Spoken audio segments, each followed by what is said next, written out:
Hi guys, welcome back to my channel and you're most welcome. So today we're going to prepare some chapatis.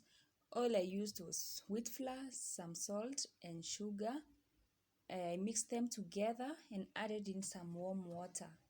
Warm water makes the dough become so soft, and so are the chapatis.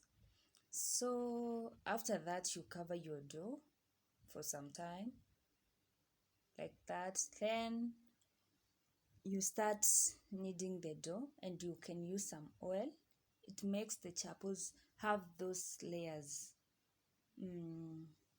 Then you and it also helps the chapatis to cook fast, by the way. So I've rolled my chapos and now let's cook. Yeah, as simple as that, our chapos are ready. So thank you for tuning in. Please subscribe.